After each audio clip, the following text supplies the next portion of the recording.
This is your boy Rome. Today's video is going to be a little bit different than what you guys are used to if you've been following me on my channel. You know, most of my videos consist of motovlogs, me out on my beast, that Hayabusa, that M109, I tearing it up. But today's video is going to be a little on the tech side. I have a number of people that I follow on Instagram, and a quick shout out to Black Dragon of Black Sabbath MC and a few others that are out there that are motovlogging. Well, over the last couple of months, I've been noticing a few of the motovloggers have been out with their smartphones and they're walking around and they're talking about different issues. And I started thinking about the different types of stabilizers that were available. Now, right now, I'm filming this on the Samsung Note 9. So the video quality is very good on this camera phone. A number of other phones I've had in the past have had very, very good cameras. And most of them, for the most part, have pretty good stabilization. But it could be improved upon. So that's what this video is about today. What you see in front of you here, guys, is the Smooth 4 from Zhiyun. This is a gimbal that is designed to give you very stable video footage from your smartphone. And there's a number of different features that, you know, you can find tons of videos that people have already done on this specific product. Right now, say if you guys are content creators, or you're looking to spice up maybe your family footage or your club's events or some things that you're out doing and you're using nothing more than your smartphone, this is a very good investment. These right now, you can find them on Amazon for as little as $135. So on to it. Let's open the box and see what we get. Don't fear the blade, respect the wielder. Let's see what we get here. Now, most of these gimbals, and there are a ton of gimbals out there on the market. You know, DJI has a new gimbal. I looked at it a lot before I finally made the decision that, you know, this was going to be the gimbal for me, or at least for me to give, you know, a fair shot at. Now, like I said, DJI has a gimbal. There's a number of others out there, some very low-end gimbals that are out there that you can probably find for, you know, as little as $99, somewhere along that line. So it just depends on your budget. That's one of the most important things, you know, what's going to be budget friendly for you. But the key to the most, for me, is that it is reliable and it works.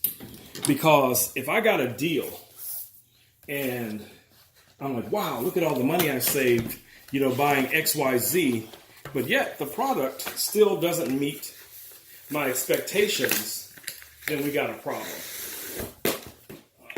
It's not very much in the box. This is the case that comes with it. Here's this little envelope that was inside of the box, and I think this is probably going to just be some instructions. Yeah, that's exactly what it is. It's probably going to tell you where you can go and download the app that you'll need on your smartphone to operate this gimbal. Now, the advantage to this gimbal is, guys, you will, if you buy one of these and they're the right type, you will not have to touch your phone at all once you add it to the gimbal. So let's open the box and see what we get. All right. So that's what's in our box. This is the gimbal. Right here is a small plastic tripod, very similar to the one right now that my Note 9 is sitting on recording this video. And it also comes with, I wouldn't say this is the best quality USB-C cable I've had. You know, this one has a very plasticky feel to it, like something somebody would give to you as a novelty.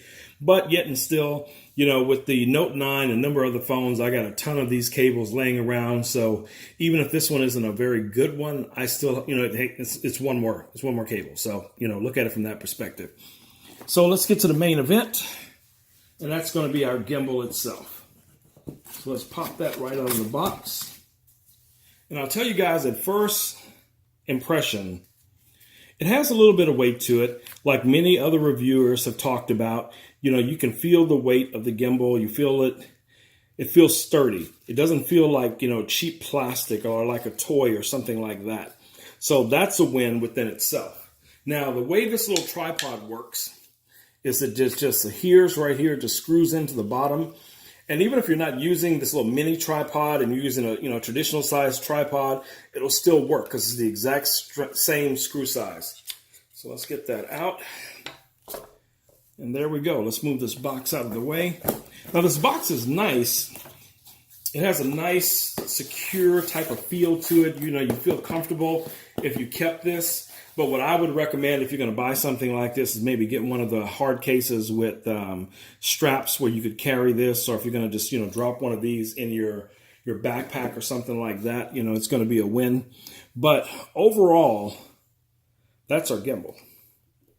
So when you look at it up close, you have a ton of buttons here, you know, from your pan buttons, your tilt buttons.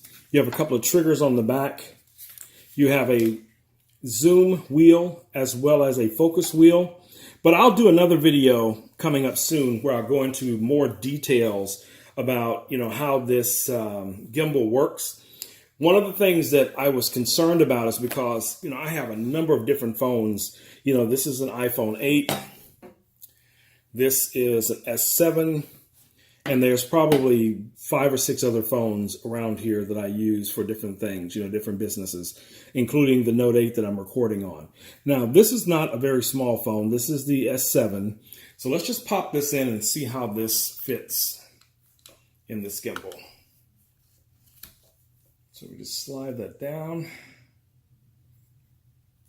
Now, one of the things that you want to do when you first get your gimbal, and you guys probably can't see that, but one of the things that you want to do when you first get your gimbal is going to be the setup, the stabilization, to make sure that your phone or what have you is stable and it's level so that the motors won't have to work so hard. But like I said, guys, I will be doing another video really soon, you know, showing off some footage that I've captured with this, as well as a more detailed review on what I think about it, as well as how I would utilize it, whether I'll be using the standard app that comes along with it that you would download for free, or if I'm going to be using Filmic Pro, you know, 6.2, most likely it's going to be Filmic Pro. But there are a few features that only the app, the native app, can do. But we'll talk about that in the next video. All right, guys, it's your boy Rome. I will catch you guys in the next video. Peace. I'm out.